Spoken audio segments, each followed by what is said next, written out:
যে বক্তব্য দিচ্ছেন মূলত আওয়ামী লীগের মতন ফ্যাসিস্টের মতন, আর এটা উনি দিতেই পারেন, কারণ হাবিব ভাই এবং ফজলু ভাইরা আওয়ামী লীগের হাত ধরে রাজনীতিতে হাতে খড়ি হয়েছে, তো এই জন্য ওনাদের এটা সহজেই পরিবর্তন করতে পারেন না। শেখ হাসিনা এই এক রাজাকারের নাতিপুতির কথা বলেই কিন্তু অবস্থা খারাপ করে ফেলেছেন। শেখ হাসিনা কিন্তু আসতে পারে নাই। বাংলাদেশের তরুণ প্রজন্ম আর আপনাদের এরকম বিভাজনের রাজনীতি শুনতে চায় না বলেই ডাকসু এবং জাকসুতে তাদের রায়কে ক্লিয়ার করে দিয়েছে। ডক্টর আব্দুল মান্নান, আপনার কাছে একটু আসতে চাই। জনাব হাবিবুর রহমান হাবিব বলছিলেন যে জামাত ইসলাম তো দীর্ঘদিন বিএনপির আনুকূল্যে রাজনীতি করেছে, তিনি যেমনটি বলছিলেন, যদিও তিনি বলছিলেন যে বাংলাদেশের অবদানের জায়গাটা জামাত ইসলামের একেবারে শূন্যের কোটায়, তিনি যেমনটি বলছিলেন। তো জামাত সহ বিভিন্ন রাজনৈতিক দল যে আন্দোলনগুলো করছে, এটা কি বিএনপির বিপরীতে কি একটা বড় রাজনৈতিক শক্তি হিসেবে নিজেদের দৃশ্যমান করতে চায় এমন কিছু? আমি খুব বিনয়ের সাথে হাবিব ভাইয়ের এই কথার সাথে দ্বিমত পোষণ করছি, এবং স্বাধীনতার 54 বছর পরে এসে হাবিব ভাই এখনো যে বক্তব্য দিচ্ছেন মূলত আওয়ামী লীগের মতন ফ্যাসিস্টের মতন দেশের মানুষকে বিভাজনের রাজনীতি দিচ্ছেন, আর এটা উনি দিতেই পারেন, কারণ হাবিব ভাই এবং ফজলু ভাইরা আওয়ামী লীগের হাত ধরে রাজনীতিতে হাতে খড়ি হয়েছে, তো এই জন্য ওনাদের এটা সহজেই পরিবর্তন করতে পারেন না। আমি খুব সুস্পষ্ট ভাবে বলতে চাই, বাংলাদেশের সর্বোচ্চ আদালত সুপ্রিম কোর্ট থেকে জামাত নেতাদের মামলায় এটিএম আজহারুল ইসলামের সমস্ত অপরাধের যে তাদেরকে অবৈধভাবে যে শাস্তি দেওয়া হয়েছিল সেখানে বেকসুর খালাস ঘোষণা করেছে।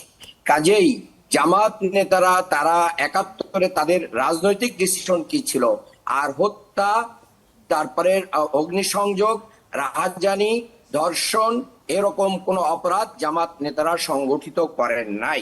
কাজেই বিভাজনের রাজনীতি বাংলাদেশের তরুণ প্রজন্ম গ্রহণ করছে না। শেখ হাসিনা এই এক রাজাকারের নাতিপুতির কথা বলেই কিন্তু অবস্থা খারাপ করে ফেলেছেন। শেখ হাসিনা কিন্তু আসতে পারে নাই। বাংলাদেশের তরুণ প্রজন্ম আর আপনাদের এরকম বিভাজনের রাজনীতি শুনতে চায় না বলেই ডাকসু এবং জাকসুতে তাদের রায়কে ক্লিয়ার করে দিয়েছে। আপনারাই সবচেয়ে বেশি যাদেরকে রাজাকার বলেন তাদের সমর্থন নিয়েছেন, তাদের সহযোগিতা নিয়েছেন। 91-এ আপনারা যে সহযোগিতা পেয়েছেন জামাত ইসলামের পক্ষ থেকে সেটা ভুলে গেলে চলবে না। এটা নিঃস্বার্থ জামাত ইসলামী যে আপনাদেরকে সহযোগিতা দিয়ে ক্ষমতায় এনেছিল সেটা এত দ্রুত ভুলে যান করে। জামাত ইসলামী কারোর করুণা নিয়ে রাজনীতি করে না। জামাত ইসলামীর জন্ম কিন্তু বিএনপির আগে, বিএনপির পরে না, যে বিএনপির মার্সি নিয়ে জামাত ইসলামী এদেশে কোনো রাজনীতি করে। আমি খুব আরো স্পষ্ট ভাবে বলতে চাই যে আওয়ামী লীগের যে সমস্ত লোকেরা বিভিন্ন সময় যে অপরাধগুলো করেছে সেই একই জাতীয় অপরাধ, দুর্নীতি, চাঁদাবাজ, দখলবাজি আপনারা করেছেন, যার কারণে লোকেরা আপনাদেরকে ছুঁড়ে ফেলে দিচ্ছে। আপনারা এখন চিন্তা আছেন 7,000 মানুষকে আপনারা কি করেছেন, নিজের দলে আপনারা তাদেরকে কাউকে সাসপেন্ড করেছেন। এই সাসপেন্ড করার মাধ্যম দিয়ে এটাকে আমি সাধুবাদ জানাই, কিন্তু সাসপেন্ডের মাধ্যম দিয়ে এই ধারা আপনারা শেষ ঠিক করতে পারছেন না। জামাত ইসলামী 2 জন মন্ত্রী ছিল, সেই 2 জন মন্ত্রী বাংলাদেশের রাষ্ট্র পরিচালনায় অংশগ্রহণ করেছে, তারা কোনো প্রকার দুর্নীতি করে নাই। আব্দুর রহমান বিশ্বাস, শাহ আজিজুর রহমান সহ আরো বহু মানুষদেরকে আপনারা বাংলাদেশের রাষ্ট্রের বড় বড় পদে পদায়ন করেছেন, এই বিএনপি করেছে।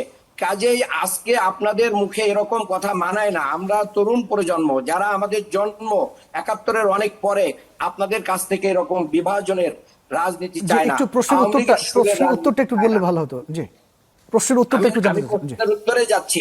96-এর মাগুরার উপনির্বাচন বাংলাদেশের মানুষ কিন্তু ভুলে যায় নাই। সেখান থেকে আপনি বলেছেন যে জামাত ইসলামী বাংলাদেশের কোনো কন্ট্রিবিউশন নাই।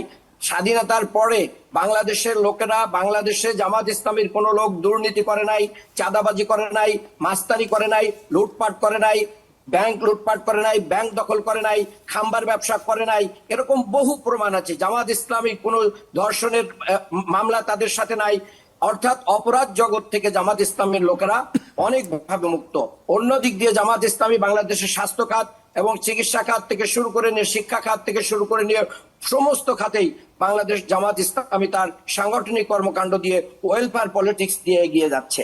আমি আরেকটি কথা বলতে চাই, জি বাংলাদেশের মানন ভাই একটু রাজনীতিতে সময়, জি জি জি একটু ছোট 52 করে ভাষা দিবেন। আন্দোলনে অধ্যাপক গোলাম আজমের কিন্তু অবদান রয়েছে, এটা বলতে আপনারা লজ্জা পান।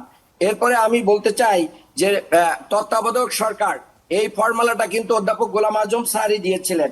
1/11 সরকারে আপনাদের পরে যে নির্যাতন এসেছিল, কেন এটা তৎকালীন সময়ে যারা এটা করেছে, এটা কি জামাত করেছে না তৎকালীন সময়ে যারা যারা অপরাধের সাথে সংযুক্ত ছিল তাদেরকে করা হয়েছে?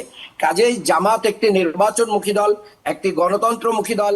জামাত কল্যাণধর্মী রাজনীতি করে, বাংলাদেশের মানুষ সেটা বুঝতে শুরু করেছে বলেই জামাতের ক্ষমতার যে একটা উত্থান হচ্ছে সেটাকে সহ্য করতে না পারে আপনারা একটু আবোল তাবোল বকতেছেন, এটাই আমার কাছে মনে হয়।